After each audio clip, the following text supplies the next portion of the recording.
ஆண்டவராகிய இயேசு கிறிஸ்துவின் நாமத்தினாலே உங்கள் யாவருக்கும் சிமர்னா ஜெபக்குழு ஊழியங்கள் சார்பிலே அன்பின் நல்வாழ்த்துதல்களை தெரிவிக்கிறேன். கர்த்தரின் சத்தம் என்ற இந்த நிகழ்ச்சிக்கு உங்களை அன்போடு வரவேற்கிறேன். இந்த நாளிலும் நாம் தியானிக்கவிருக்கிற ஒரு வார்த்தை, ஆண்டவர் நமக்கு முன்பாக நிறைய காரியங்களை வாய்ப்புகளாக தருகிறார். நாம் எதை தெரிந்து கொள்கிறோம் என்பதுதான் முக்கியம். நமக்கு முன்பாக நிறைய வழிகள் இருப்பதை பார்க்கிறோம். எந்த வழியை தெரிந்தெடுக்கிறோம், எதன் வழியாக நாம் நடக்கிறோம், எந்த வழியாக நாம் வருகிறோம், அல்லது எதன் வழியாக நாம் கடந்து போகிறோம், அது அவருக்கு பிரியமானதா என்பதுதான் மிகப்பெரிய கேள்வி. இங்கும் கூட ஆண்டவர் ரெண்டு எக்ஸ்ட்ரீம்ல இருக்கக்கூடிய வழிகளை அவர் காண்பிக்கிறார். எதை தெரிந்து கொள்கிறார்கள் என்பதை அவர் பார்க்கிறார். எரேமியா தீர்க்க தரிசன புத்தகம் 21வது அதிகாரம் 8வது வசனத்திலே இவ்விதமாக நாம் வாசிக்கிறோம். அது வார்த்தை சொல்கிறது, பின்னையும் அவர் இந்த ஜனங்களை நோக்கி, இதோ நான் உங்கள் முன்னே ஜீவ வழியையும் மரண வழியையும் வைக்கிறேன் என்று கர்த்தர் சொல்லுகிறார். இது என்னது? எப்படி ஆதியிலே ஏதேன் தோட்டத்திலே ரெண்டு காரியங்களை காண்பித்து இதை செய்யக்கூடாது என்று ஆண்டவர் சொன்னாரோ, அதே போல இங்கும் இரண்டு வழிகளை அவர் வைப்பதை பார்க்கிறோம். ஆண்டவர் சொல்கிறார், சிதேக்கியாவிடத்திலே அவர் சொல்கிறார், இஸ்ரவேல் எப்படி வீழ்ச்சி அடைகிறது என்பதையெல்லாம் பார்க்கிறோம். உனக்கு முன்பாக ரெண்டு வழிகளை வைக்கிறேன், ஒன்று ஜீவ வழி, இன்னொன்று மரண வழி. அது என்ன? இந்த நகரத்திலேயே நீ தங்கி இருந்தால் நீ அழிக்கப்படுவாய், பட்டயம் வரும். ஒருவேளை கல்தேயர் உன்னை சிறைப்பிடித்து கொண்டு போவார்களானால் அங்கே நீங்கள் வாழ்வீர்கள், அதற்கு உங்களை ஒப்பு கொடுத்தால் என்று சொல்கிறார். இரண்டு வழிகள், ஒன்று ஜீவ வழி, இன்னொன்று மரண வழி. ரெண்டு விதமான ஆப்ஷன்ஸ் அல்லது சாய்ஸஸ் நம் முன்பாக எப்பொழுதும் வைக்கப்படுகிறது. பல நேரங்களிலே தவறான காரியங்களை தெரிந்தெடுத்து வாழ்நாள் முழுவதும் நாம் கஷ்டப்படுவதை நாம் பார்க்கிறோம். நம்முடைய அனுபவங்கள் பல நேரங்களிலே இப்படி அமைந்து விடுகிறது. தெரியாமல் இதை செலக்ட் பண்ணிட்டேன், யோசிக்காமல் இதை எடுத்துட்டேன். இப்படி தவறான சாய்ஸஸை பற்றி பின்னாளிலே நாம் வருந்துவதை வழக்கமாக வைத்திருக்கிறோம். ஆண்டவர் சொல்கிறார், ஜீவ வழி மரண வழி என்று சொல்லி. இங்கே இருக்க போகிறாயா, அல்லது நீ போகிற வழியிலே கல்தேயர் உன்னை பிடித்து கொண்டு போகும்போது போக விரும்புகிறாயா? ரெண்டே வழிகள் தான் உன் முன்பாக இருக்கிறது. ஆனால் அதில் ஒன்று ஜீவ வழி, ஒன்று மரண வழி. பல நேரங்களிலே நாம் காரியங்கள் என்னவோ அதை மேலோட்டமாக பார்க்கிறோம், ஆனால் அதற்கு பின்பாக ஜீவனும் மரணமும் இருக்கிறது என்பதை நாம் அறியாமல் இருக்கிறோம். ஆண்டவர் காட்டுகிற இந்த வழிகளுக்கு பின்னால் இருக்கிற அர்த்தங்களை விளங்கி கொள்ள அழைக்கப்படுகிறோம். உபாகமம் 30:19 இவ்விதமாக சொல்கிறது, நான் ஜீவனையும் மரணத்தையும் ஆசீர்வாதத்தையும் சாபத்தையும் உனக்கு முன் வைத்தேன் என்று உங்கள் மேல் வானத்தையும் பூமியையும் இன்று சாட்சியாக வைக்கிறேன். ஆகையால் நீயும் உன் சந்ததியும் பிழைக்கும்படிக்கு நீ ஜீவனை தெரிந்து கொள். ஜீவனையும் மரணத்தையும் உனக்கு முன்பாக நான் வைக்கிறேன். நீ உன் சந்ததிகளும் நீயும் வாழ்ந்திருக்கும்படி ஜீவனை தெரிந்து கொள் என்று இங்கு மோசே மூலமாக ஆண்டவர் பேசுவதை பார்க்கிறோம். எதை தெரிந்து கொள்ள போகிறோம்? ஜீவ வழியவா அல்லது மரண வழியையா? ஆண்டவர் நமக்கு அந்த விழிப்புணர்வை தருகிறார். இதற்கு பின்னால் இருப்பது என்ன, அந்த வழிக்கு பின்னால் இருப்பது என்ன, எதை தெரிந்து கொண்டால் அது ஜீவன், எதை தெரிந்து கொண்டால் அது மரணம் என்பதை நாம் அறிந்து கொள்ள வேண்டிய கட்டாயத்தில் இருக்கிறோம். ஏசாயா 1:19 மற்றும் 20, நீங்கள் மனம் பொருந்தி செவி கொடுத்தால் தேசத்தின் நன்மையை புசிப்பீர்கள். மனம் பொருந்தி செவி கொடுத்தால் தேசத்தின் நன்மையை புசிப்பீர்கள். மாட்டோம் என்று எதிர்த்து நிற்பீர்களானால் பட்டயத்திற்கு இரையாவீர்கள் என்று கர்த்தரின் வாய் இதை சொல்லிற்று என்று தீர்க்கதரிசி மக்களோடு கூட தன்னுடைய வார்த்தையை, ஆண்டவருடைய வார்த்தையை சொல்கிறார். நீங்கள் மனம் பொருந்தி செவி கொடுத்தால், நீங்கள் செவி கொடுத்தால் வாழ்வீர்கள். மாட்டோம் என்று சொன்னால் நீங்கள் பட்டயத்திற்கு இரையாவீர்கள். அப்போ எஸ்ன்னு ஒரு வழி இருக்குது, நோன்னு ஒரு வழி இருக்குது. நீங்கள் எஸ்ஸை செலக்ட் பண்ணிங்கன்னா வாழ்ந்திருக்க முடியும். நோ என்றால் நீங்கள் பட்டயத்திற்கு இரையாவீர்கள் என்று சொல்கிறார். எங்கேயுமே வேதாகமத்திலே வரிசையாக பார்க்கிறோம், முன்பாக இரண்டு வாய்ப்புகள் எப்பொழுதுமே வைக்கப்படுகிறது. ஆண்டவர் நமக்கு தந்திருக்கிற அறிவின்படி சிந்தித்து இதிலே ஜீவ வழி எது, மரண வழி என்று எது என்று அறிந்து அதை தெரிந்தெடுக்க ஆண்டவர் நமக்கு நிச்சயமாக அறிவை தருவார் என்று விசுவாசத்தோடு நாம் கேட்கும்போது நமக்கு அது கிடைக்கும். வழிகளின் ரகசியங்களை விளங்கி கொள்ளுகிற அறிவை ஆண்டவர் நமக்கு தரட்டும். நீதிமொழிகள் 16:25 வாசிப்போம். நீதிமொழிகள் 16. பல நேரங்களிலே நமக்கு சில வழிகள் நலமானதாய் தெரியும். நல்லதானே இருக்குது, ஏன் இதில் போனால் என்ன, ஏன் இது என்ன நல்ல வழி தானே, எல்லாரும் போகிறாங்கல்ல, எனக்கு பிடிச்சிருக்கு, இப்படி நமக்கு செம்மையாய் சரியாய் தோன்றுகிற வழிகள் உண்டு. ஆனால் அதில் முடிவு எப்படி இருக்கிறது? 25 சொல்கிறது, மனுஷனுக்கு செம்மையாய் தோன்றுகிற வழி உண்டு, ஆனால் அந்த வழிகள் என்ன ஆகிறது? முடிவோ மரண வழிகள். பல நேரங்களிலே மனிதன் தன்னுடைய பாதை எங்கிலும் கஷ்டப்படுவது எதனால்? மனிதன் தன்னுடைய பாதைகளிலே துயரப்படுவது, பிரச்சனைகளை எதிர்கொள்வது எதனால் ஏற்படுகிறது? அவன் தெரிந்து கொண்ட வழிகளினாலே. நீங்கள் எந்த வழியிலே போய் கொண்டிருக்கிறீர்கள்? உங்களுடைய வழிகள் சரியானது தானா? ஆம் கேட்போம் என்று சொல்லி கேட்டால் ஒரு ஆசீர்வாதம், மாட்டோம் என்றால் அது இன்னொரு தண்டனை. ஆண்டவர் எந்த வழியை போய் கொண்டிருக்கிறீர்கள் என்று இன்று நம்மை பார்த்து கேட்கிறார். நமக்கு முன்பாக வைக்கப்பட்டிருக்கிற வழிகளை குறித்த அறிவும் எச்சரிக்கையும் நமக்கு அவசியம். ஆண்டவர் அந்த மலை பிரசங்கத்திலே கற்றுத்தரும்போது மத்தேயு 7:13-14 இந்த வார்த்தைகளை பார்க்கிறோம். இடுக்கமான வாசல் வழியாய் உட்பிரவேசியுங்கள். நீங்கள் போகிற வாசல் இடுக்கமானதாக இருக்கட்டும். இடுக்கம் என்ற உடனே லிட்ரலாக நெருக்கமான ஒரு தெரு அல்லது குறுகிய வழி என்று நாம் நினைத்து கொள்ள வேண்டாம். இடுக்கமான வாசல் வழியே உட்பிரவேசியுங்கள். கேட்டுக்கு போகிற வாசல் விரிவும் வழி விசாலமுமாயிருக்கிறது, அதன் வழியாய் போகிறவர்கள் அநேகர். இது ஜீவனுக்கு போகிற வாசல், இது கேட்டுக்கு போகிற வாசல். 2 டிஃப்ரெண்ட் எண்ட்ஸ் அல்லது 2 எக்ஸ்ட்ரீம்ஸை பார்க்கிறோம். எரேமியாவில் பார்த்தோம் மரண வழி, ஜீவ வழி. இங்கு கேட்டுக்கு போகிற வழி அல்லது ஜீவனுக்கு போகிற வழி. கேட்டுக்கு போகிற வழி விசாலமானதாக இருக்கும், விரிவானதாக இருக்கும், அழகானதாக இருக்கும். எல்லாரும் போகிறார்கள், நிறைய கூட்டம் போகிறது என்று அந்த வழியே போகும்போது அது நம்மை கொண்டு போய் கேட்டிலே விடுகிறதா இருக்கிறது, அது மரண வழியாக இருக்கிறது. ஆனால் இங்கு இடுக்கமான நெரிசலான ஒன்று. அந்த வாசலை 14வது வார்த்தையை பாருங்கள். ஜீவனுக்கு போகிற வாசல் இடுக்கமும் வழி நெருக்கமுமாயிருக்கிறது, அதை கண்டுபிடிக்கிறவர்கள் சிலர். only few will find that. எல்லார் கண்ணுக்கும் அது தெரியாது. எல்லார் கண்ணுக்கும் விசாலமாக இருக்கிற வழி தெரியும், அகலமாக இருக்கிற வழி தெரியும். இங்கே எனக்கு பிரச்சனையே இல்லை, யாரும் என்னை டிஸ்டர்ப் பண்ண மாட்டாங்க, நான் விரும்புகிறபடி வாழலாம் என நாம் தெரிந்து கொள்ளுகிற வழி அது கேட்டுக்கு போகிற வழியாக இருக்கிறது. ஆனால் இங்கு ஒரு சிலர் மாத்திரமே இடுக்கமாய் நெருக்கமாய் இருக்கிற அந்த ஜீவனுக்கேற்ற வழிகளை தெரிந்து கொள்ளுகிறார்கள்.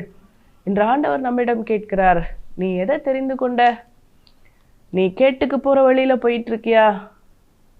ஒருவேளை அது விசாலமாக இருக்கலாம், அழகானவைகள் அங்கே இருக்கலாம், கண்ணுக்கு இனிய காட்சிகள் இருக்கலாம், உன்னோடு நிறைய பேர் அந்த வழியிலே பயணிக்கலாம். ஆனால் அது கேட்டிலே கொண்டு போய்விடும்.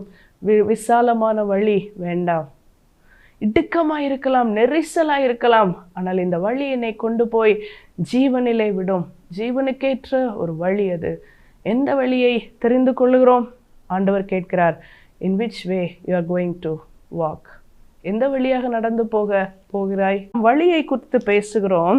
இங்க ஆண்டவர் சொல்கிறார், நானே அந்த வழி. அப்படி என்றால் நம்முடைய வாழ்க்கையிலே வழி தெரியாமல் போகிற வருகிற வழிகளிலே நாம் பார்க்கிறோம், அங்கு ஆங்காங்கே தகவல் பலகைகள் போடப்பட்டிருக்கிறது. இந்த பக்கம் போங்க, டர்ன் லெஃப்ட், டர்ன் ரைட், இங்கே போங்க, இங்கே இது இருக்கிறது, அங்கே அது இருக்கிறது, பள்ளி இருக்கிறது, மருத்துவமனை இருக்கிறது, ஸ்பீட் பிரேக்கர் இருக்கிறது, பெண்ட் இருக்கிறது, பல அறிவிப்புகள். பல நேரங்களில் அறிவிப்புகளை பார்ப்பதில்லை, எச்சரிக்கைகளை நாம் கேட்பதில்லை, போய் தண்டனைகளை பெற்றுக்கொள்கிறோம். ஆனால் இங்கு ஆண்டவர் சொல்லுகிறார், நீ பல நேரத்தில் தவறான வழியிலே போற, இப்போ கவனி, வழியாகவே நான் மாறிவிட்டேன், என் வழியாக உட்பிரவேசி என்று சொல்கிறார். யோவான் எழுதின சுவிசேஷம் 14வது அதிகாரம் 6வது வசனம் இப்படியாக சொல்கிறது. அதற்கு இயேசு, நானே வழியும் சத்தியமும் ஜீவனுமாயிருக்கிறேன், என்னை அல்லாமல் ஒருவனும் பிதாவினிடத்திலே வரான். நம்முடைய அல்டிமேட் கோல் எது, டெஸ்டினேஷன் எது? நாம் ஆண்டவரை கிட்டி சேருவது என்பதுதான்.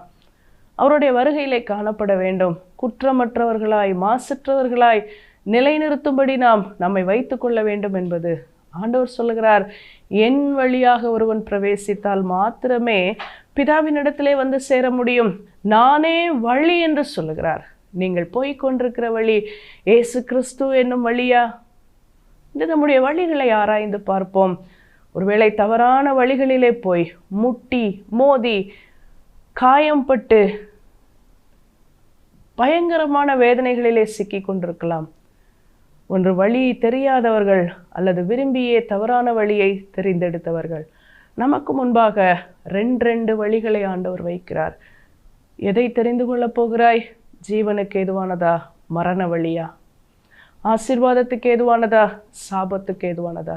கேட்டுக்கு போகிறதா, ஜீவனுக்கு போகிறதா? எதை தெரிந்து கொள்ளப் போகிறாய்? ஆண்டவர் நமக்கு ஞானத்தை தந்திருக்கிறார். இந்த வேதாகமம் எது சரி என்பதை கற்றுத்தருகிறது. அதே நேரத்திலே ஆண்டவர் சொல்லுகிறார், நானே அந்த வழி.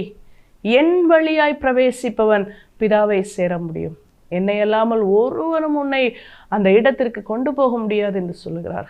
ஆண்டவரை மறுதலிக்காதபடி அவரை இறுக பற்றி கொண்டு அந்த வழியிலே நடக்க நாம் எச்சரிக்கை உள்ளவர்களாய் இருக்க அழைக்கப்படுகிறோம். நீதிமொழிகள் 9:6 விதமாக சொல்லுகிறது, பேதமையை விட்டு விலகுங்கள், அப்பொழுது பிழைத்திருப்பீர்கள், புத்தியின் வழியிலே நடவுங்கள் என்று விளம்புகிறது.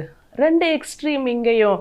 பேதமை ஒன்று, புத்தி ஒன்று, அறிவீனம் ஒன்று, அறிவு ஒன்று.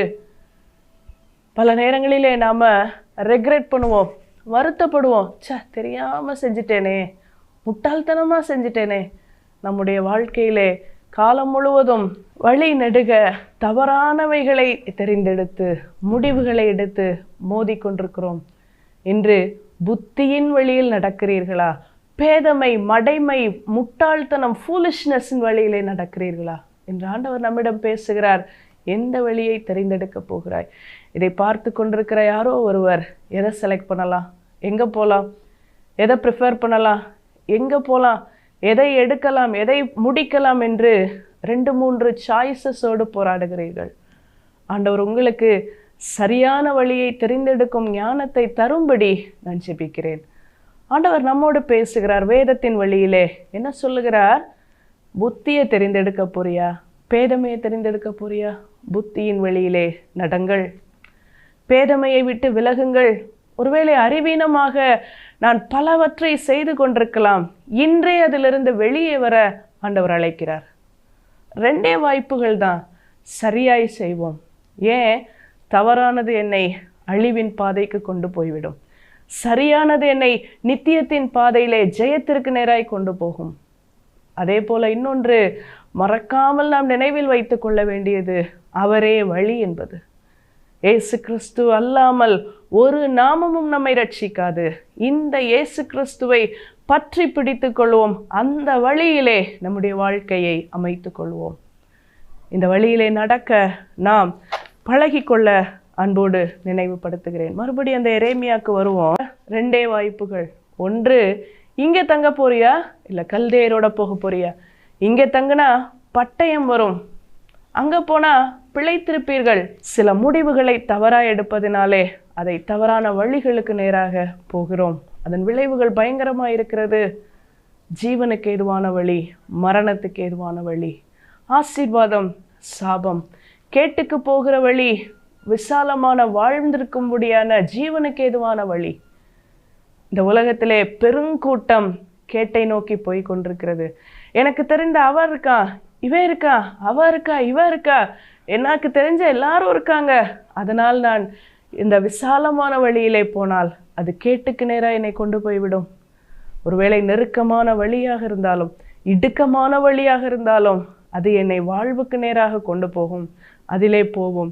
இயேசு கிறிஸ்து என்கிற வழியினுடைய கடந்து போவோம். அது நம்மை நிச்சயம் கரை சேர்த்து பிதாவினிடம் கொண்டு செல்லும். புத்தியான வழியிலே நடப்போம். பேதமையை விட்டு விலகுவோம். ஒருவேளை நமக்கு சில காரியங்கள் செம்மையாய் தோன்றலாம், அதை துணிகரமாய் செய்யாதிருப்போம்.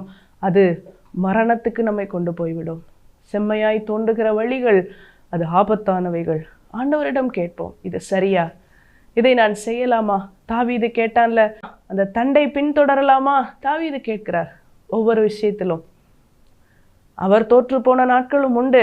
ஆனால் அவர் ஜெயித்த போது ஆண்டவரிடம் கேட்டு கேட்டு செய்திருந்தார். இந்த வழிகளிலெல்லாம் எச்சரிக்கையோடு இருப்போம்.